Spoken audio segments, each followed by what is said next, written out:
Yeah. I have a question about sleepovers and the question of how you know if it's safe for your child to sleep over at someone else's house. Obviously, there could be the parents, siblings. You might only know the actual child that your kid is going to, but not necessarily a whole family dynamic. All right, we want to just come to the microphone. Who would like to get that? The sleepovers? I just want to say that this program was done this morning in Los Angeles, and the feedback that I got as I was in transit was the biggest question was about sleepovers. It's difficult, but here's what we say. A is, do you know the child, and do you know the family? Are you comfortable sending your child to the family? Is it a family that supervises? And it's really fair to ask the question, are you going to be supervising? The other thing is when your child gets back, ask them how it went. Did you feel comfortable? So that it's not just that they went and then they came back and you started your next day, but that you're actually checking with them. It's also, you know, one of the things that's really, really important is that for everything that we've talked about, we don't want to sit down, go home, and say to our kids, okay, sit down right now. Boy, do we have a lot to talk about, because you're going to scare them. But the issue is to find windows of opportunity, natural occurrences in your life to bring up these issues. And that's a perfect one. You know, make sure that you feel comfortable. Let's talk about changing. Some of the body privacy things we've talked about in the past also occur or also happen when you go sleep over at a friend's. If you were ever uncomfortable when you were sleeping at a friend's, what do you think you might do? Sure, you'd always call me, and even if it's in the middle of the night, I would come and get you. That's what creates safety. What do you do if it's on Shabbos? You have to have them call. The question is, what do you do if it's on Shabbos? You know, it is hard. I mean, I would say maybe you wouldn't let them go to that person's house on Shabbos the first time they went. You know, if you've got that total comfort level with the person as best you know it, and you tell your child, if your child says, I'm not comfortable, then you need to tell your child to go to the parent. Yes. Particularly with younger children, there's always strangers coming over and coming and calling over them and saying, oh, hi, how are you? You're so sweet. And I think that creates a very strong comfort with strangers and a good feeling for them. So how do you use those opportunities as teaching moments so that they don't create this comfort and this good feeling with strangers complimenting them? It's a really good question, because I think, as the officer talked about, there's a difference between stranger danger, you know, and something we taught before, and then the fact that our children are beautiful and people do come over. One of the really important things in terms of teaching moments that I would say, I'd be interested in hearing what you would say, is just that when someone comes over for you to point that out, that's okay for you to talk like that with that person, because mommy's here. And mommy says that it's okay, and then you come home with me. You know, but what you need to let them know is it's not a conversation they have without mommy there. And you walk them away, but you just let them know. The other thing is, especially when you're talking very little ones, you hold your hand. You hold their hands when people are coming over and giving them attention. But what they need to know is that you are there with them, and therefore it is okay because you are there with them. If that person tried to give them something, you would need to be in charge. You would have to be the adult in charge who said, we don't take things from strangers, or thank you very much, but they don't need that, or whatever it is. Okay. One important thing too is that a lot of children, as they develop and they get older, they're going to have new friends. And where do they differentiate the difference between a new friend and a stranger? And that's where we as parents have to try to get them to understand that new friends are really relationship building events that occur over a period of time. That, you know, you develop a new friend over time with mommy and daddy's involvement. And they should be obviously like-aged friends. But the reinforcement, as she said, of being there as a support role, or just being there, is what's key. Yes. I guess one of the things that came up during last week's terrible events was that this was the child's first trip home from camp. he had begged to go. The parents didn't want him to go by himself, and they let him go by himself. Evidently they practiced with him to know the route, but on the way the child got confused. He was not yet 9. Is there an age? I know you can't give us and say for every child is going to be different, but are there any guidelines? I can't imagine some of the programs here, at any of the programs we have, when a child, an 8-year-old would want to leave without anybody there, and the program, if it was at the sports and arts program at the Rada Center, to say, sure kid, go home, go walk home by yourself. I mean, are there rules in effect for how old a child should be before we do that? Chief? The laws don't address specific ages because it's an individualized thing. You may have a 12-year-old child that can stay home for 2 hours by themselves, make themselves a sandwich easily, and then you have a 12-year-old kid that needs to be held their hand to walk to the bathroom. So, I mean, that's a thing that a parent, that's why we're the parents, and we're the ones that are in charge. We know our children. No one knows our children better than us. If you're going to do things such as what occurred, you know, there are a series of events that you can do in training the child. You know, you would walk the thing with it, maybe shadow them. I mean, that's one of the things that I did with my children. My children started walking to school at a very young age. It was something that we had to do. I didn't really want to do it. I mean, I had to do it because of work responsibilities. And what I did was I spent the time and I shadowed them for a number of days. And they didn't know I was shadowing them, and I followed them and I watched what they did. And I asked them, so what did you do today? Did you talk to anybody? Oh, no. Nobody. You didn't talk to anybody. Well, you know, I saw my friend. Oh, okay. You know, because I knew what they were doing. So, I mean, without judging people, I don't want to judge anybody, but I mean, I think we have to. How old, you said you had them walk to school? My oldest daughter was in 5th grade. So, 10. You know, she was in 5th grade and my son was 7. So they walked together, though. There was the two of them together. And, you know, and that gave me some solace. You know, and that was another thing, too, is as we discussed earlier, you know, having a buddy and a friend. And what it did, it became a neighborhood thing, because we had other neighbors call up and say, well, you know, can our children walk with your children? And then I said, sure, but we're not going to be responsible for your children, but, you know, my children leave at this time. And it became a thing. It was a group thing. It became a little small gang walking together. But it's hard to decide a specific age, but 8 is kind of young. I figured when they start college, they can go out by themselves. Yeah. Well, but it's a little bit late then to start teaching them responsibility. Just, you know, that works also when they're teenagers, too. When they say, I'm going to a house party, I'm going to go visit with friends, I'm going to go to the movies, shadow them. Make sure that's exactly where it is that they're going, that there are no surprises later. Because teenagers tend to do that a little bit. Yeah. Well, you will usually find out that if the parents are going to be home in such a case. Oh, absolutely. But my question is, for young adults that are walking alone, what should we, around Teaneck, what should we instruct them to do if they feel like someone's following them and there's no one, maybe it's a very hot day or very cold day, it's Shabbos. Walk in groups. Walk in groups. That's the best suggestion. No matter how old they are. Because many of them will feel like they're so grown up. My 14-year-old is going on 25. Yeah, walk in groups. Yeah. And what about women? A woman can feel like someone's following them. Same thing. Cell phone, use it. Just so you know about the cell phones, if you dial 911, it may not go to us. Depends on the tower it hits. You may get a friendly voice at the county police or the state police. Or you may get us. So just keep in mind to say, I'm on Cedar Lane in Teaneck. I've also always instructed my children to, if they feel like they're being followed, to walk very purposefully and to act like they know where they're going and to even pretend they're going to someone's house. That applies to adults too? Walk with a purpose? Yes. I don't have a question. I actually have a number of suggestions based on perhaps maybe a momentum of what we've been talking about today.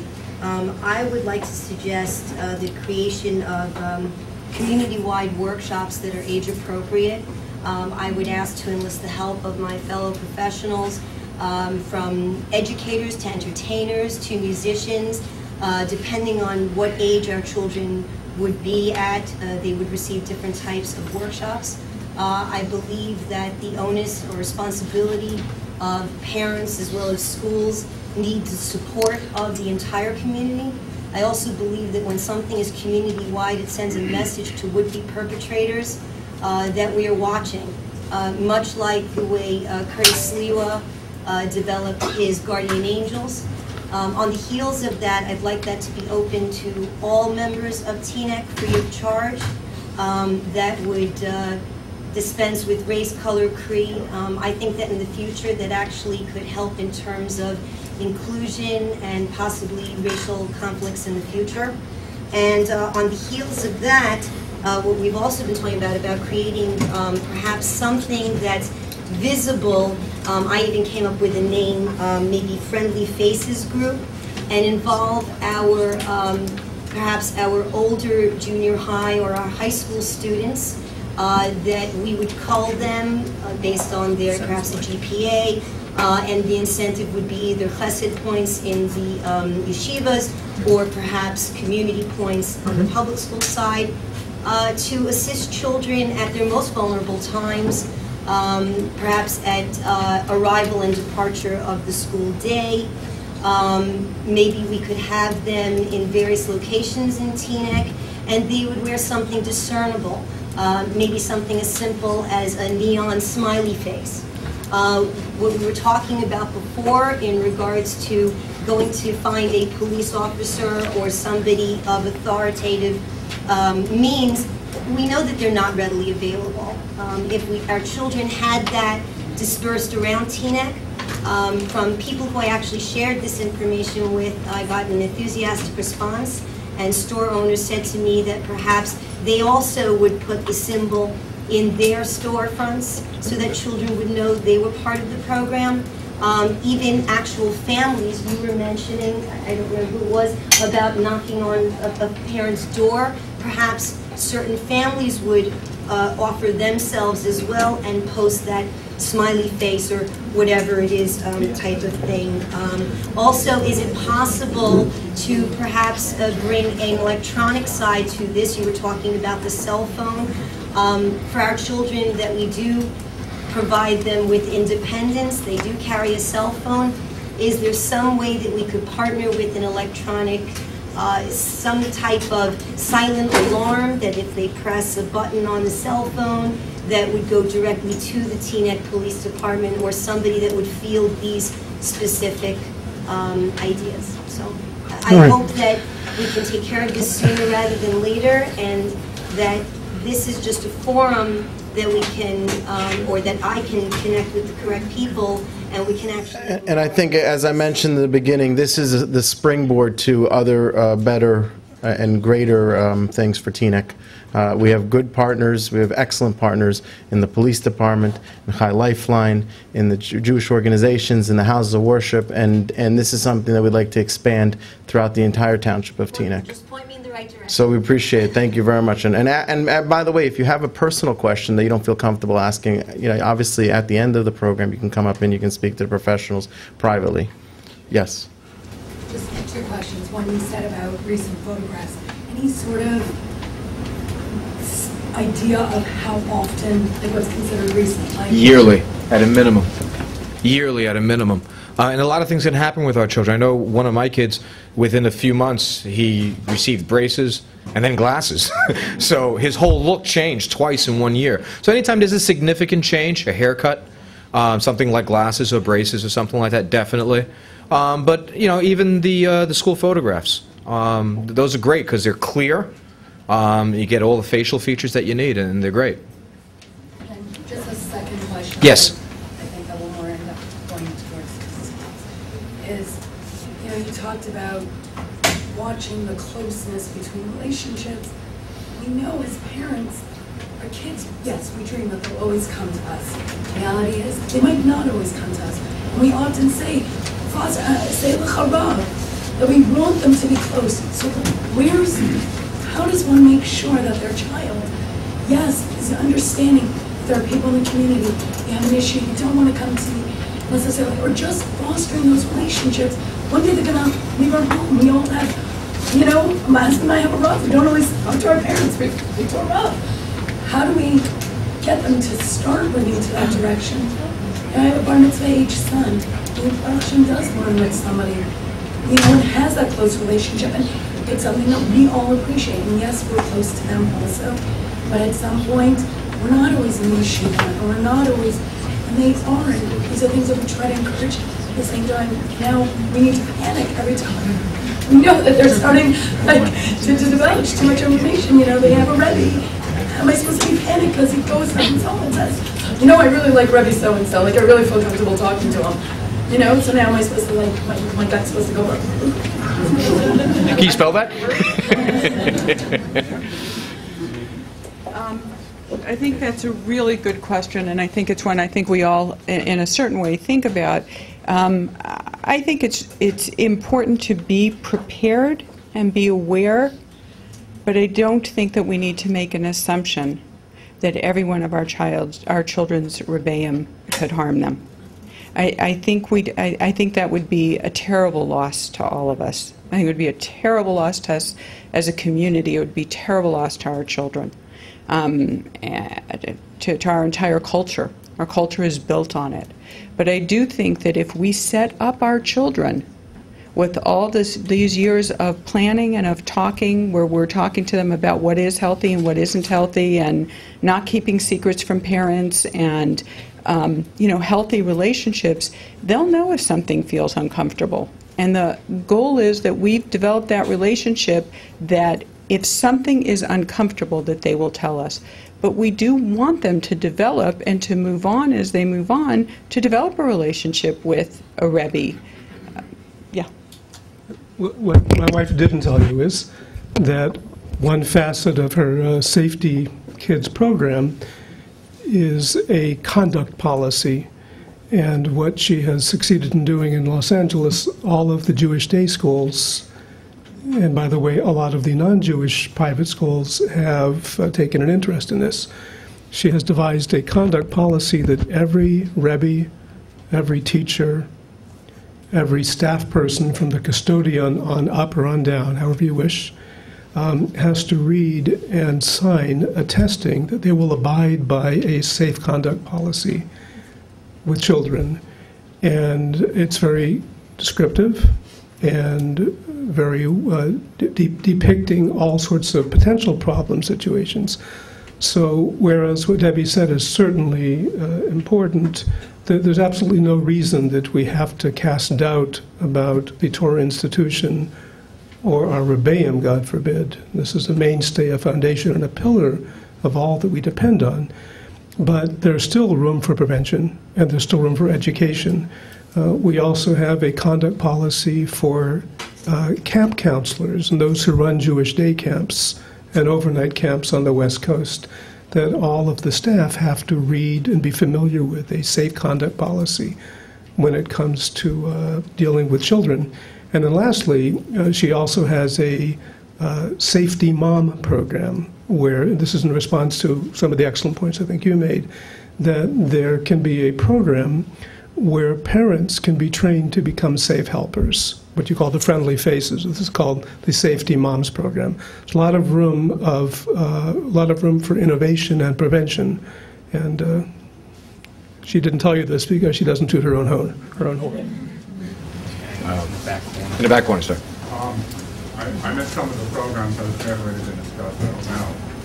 But getting back to basically the reason we're all here, or at least most of us, because of the tragedy that happened last week. Very often you have in a community someone who is lurking in the area, someone who walks the streets. He may not have done anything, but your instinct tells you that there is something not right with this person. And these people, I believe, and probably you would know statistics better than I do, these people probably end up sooner or later doing something which is against the law and can be a danger to our children. But what do you do as a preventative measure if your gut tells you this person is not right, there's something wrong here? What can the police do? Well, I think what it really boils down to is not so much appearances, but it boils down to behavior. And if you see something that is abnormal in behavior, and I'm going to throw something that's really obvious, the person walking around at 2 o'clock in the morning with a flashlight through a parking lot. Not normal behavior. That's not something you would do. That's not something I would do. That's worth a phone call to us. The person in a child's playground that does not have a child. That may be something that you may just want to say, hey, what's that person up to? And I have one personal experience, professional experience, where I went on a call like that. And it was a grandparent who had lost a grandchild to a disease. And the grandparent felt some form of solace by going to a playground to watch other children play. No ill intentions at all. Very innocent. But somewhat unusual in behavior. And those are the types of things, there's two broad examples, that if it's not so much the individual, but just the behavior, that if it seems unusual given the circumstances and the surroundings, it may be worth a phone call to us. We get paid to be nosy, you know. And we get paid to ask usually the right questions, not always, but usually the right questions. You and then you. Good, in the back. You and then you. I know the bus companies do not allow people, other adults, other than their driver, to ride the bus. And I feel like other than obviously potential, these type of situations, there's bullying, there's all kinds of things happening on buses. And what can we as parents do to make sure that, you know, schools want spot checks. They want to send their teacher one every so often to see what's going on the bus. They don't allow us to. So I don't know if that's something that legally we can bring back.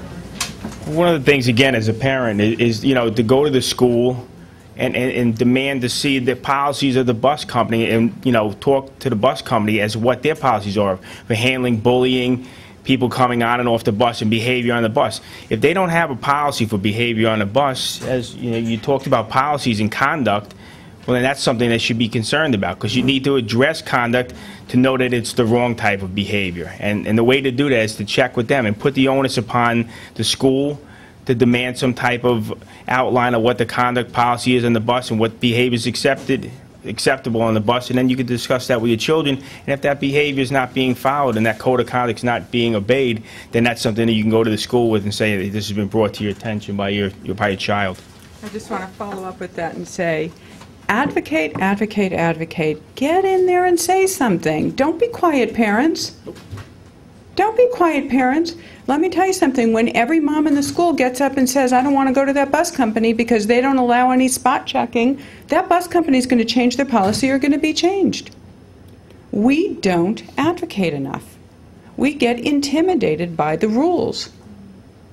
Get in there and advocate. Get in there in numbers. You don't have to do it in a riot mentality, but get in there and advocate. Let them know that you're not comfortable with it. Question. When my children were 4, I enrolled them in a martial arts program with the intention that within a couple of years, if they achieved a black belt, they were then entitled to enroll in that same program's self-defense course, which is pretty intense and involves being really physical in a self-defense program.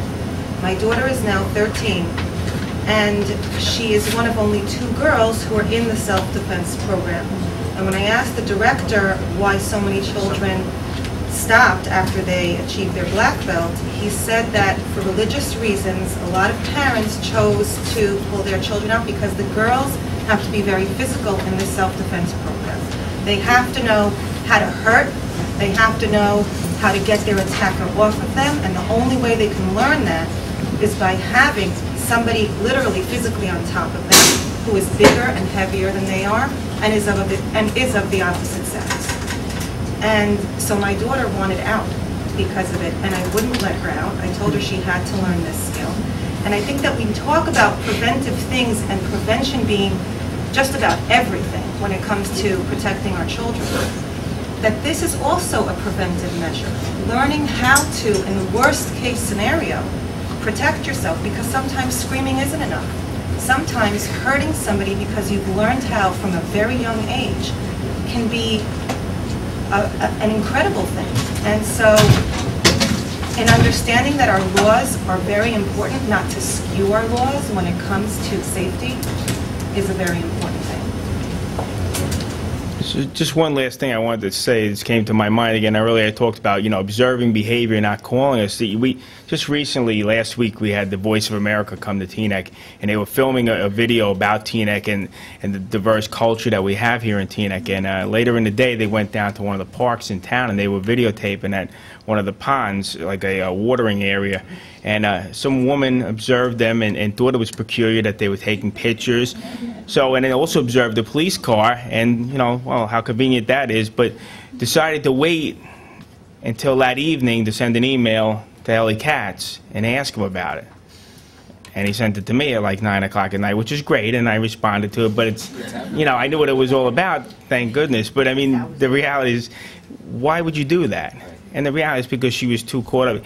She wasn't caught up enough to observe this behavior and think it was strange, but, but I'm not going to deal with it right now and walk over to the police car and say, hey, what are these people doing here with the video cameras? And the officer would have went over and addressed it. Actually, the officers knew about it, and that's why they weren't doing anything about it, but they knew that they were out in town. But, these are the things. You have to take those steps, whether it be, engaging your child in some type of self-defense or some kind of other assertive thing. We don't necessarily need a whole bunch of black belts, although it's not a bad thing. But it's all about being assertive and being confident, and that may be one means for doing it, but we have to do that as parents, and our kids are going to follow our lead as parents. The question I have goes into relation to the busing aspect. And that is, I grew up in an area where I was picked up and dropped off in front of my house.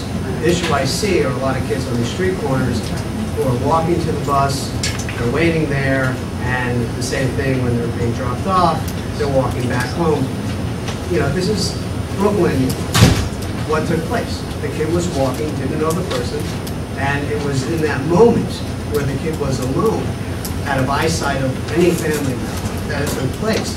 So the question I have is, how do we go about trying to say by law the companies or bus companies who deal with the request for a proposal to provide service for Teaneck? One of the issues is to provide drop-off and pick-up at the house and not the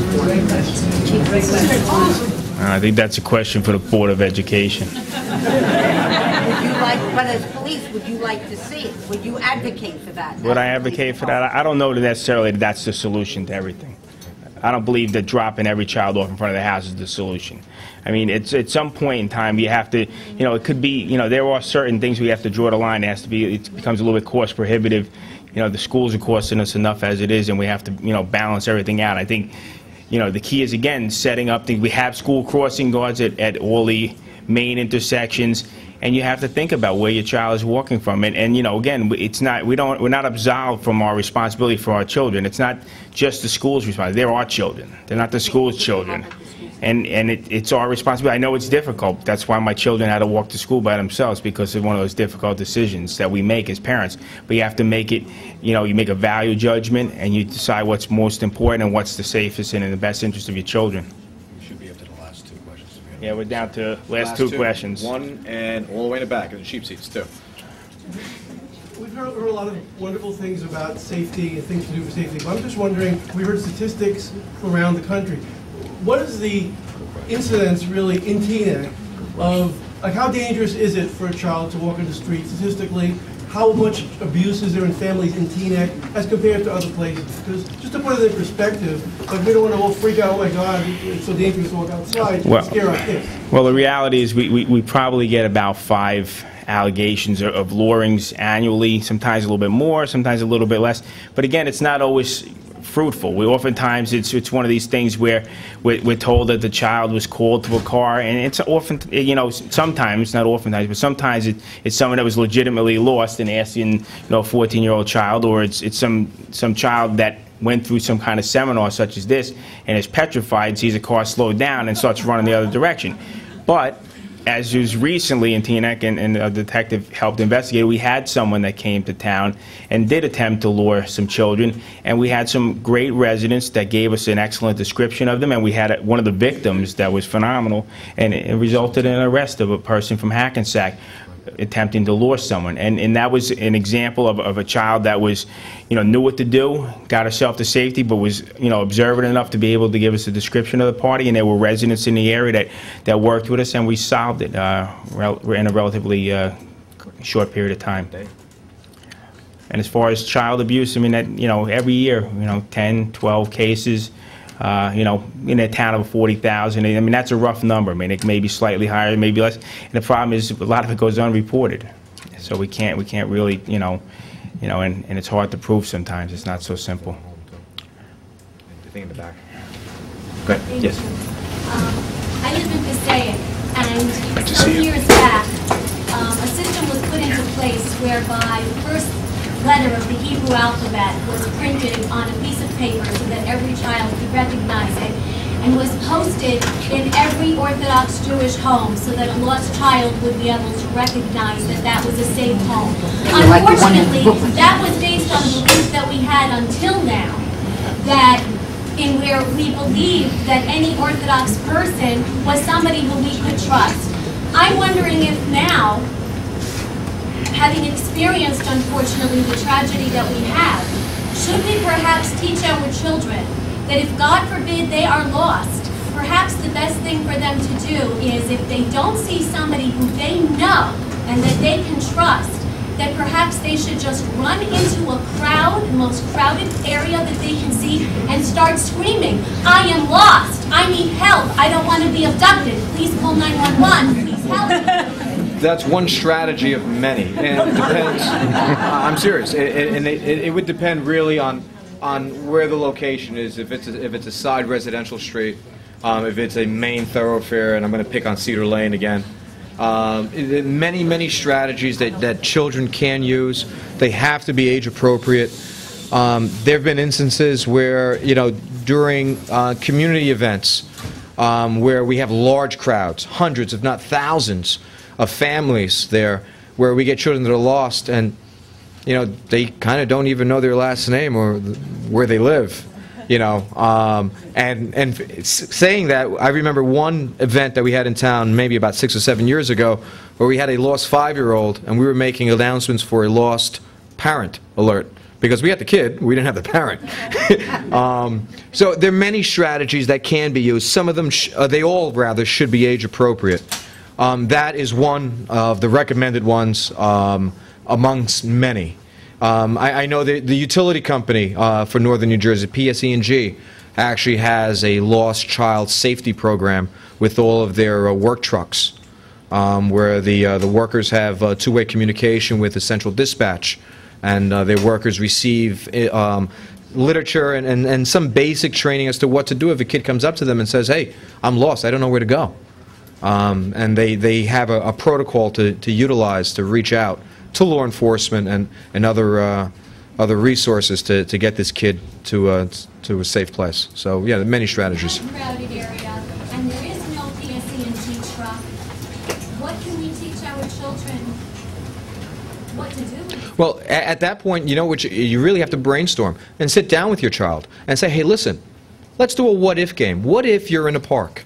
And what if there's nobody around? And all of a sudden, you realize that you're lost. What is it that you're going to do?" And maybe the two of you can brainstorm for different ideas, whether it's the hug a tree idea and just stay there and wait to be found, or venture off and try to be found.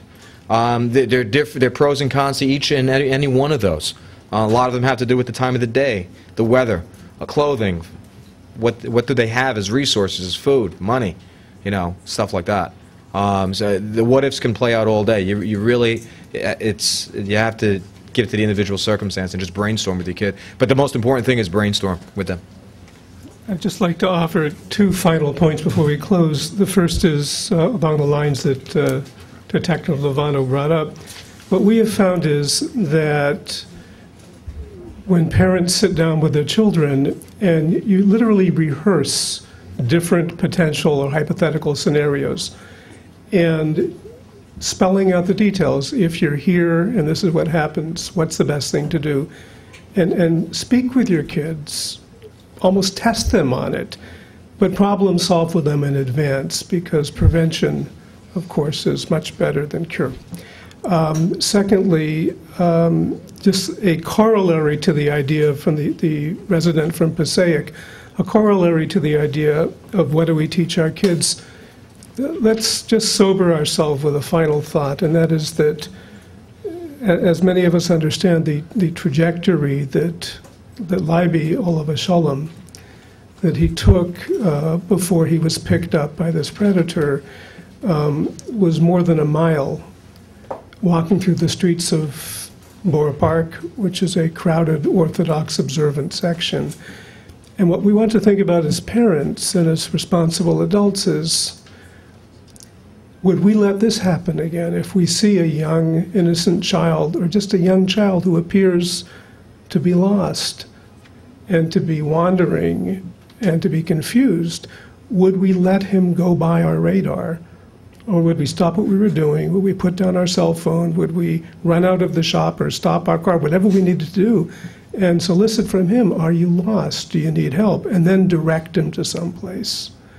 So just again, as a corollary, in addition to what we can teach our kids, what we can teach ourselves is be on the lookout. These are our kids. These are our family.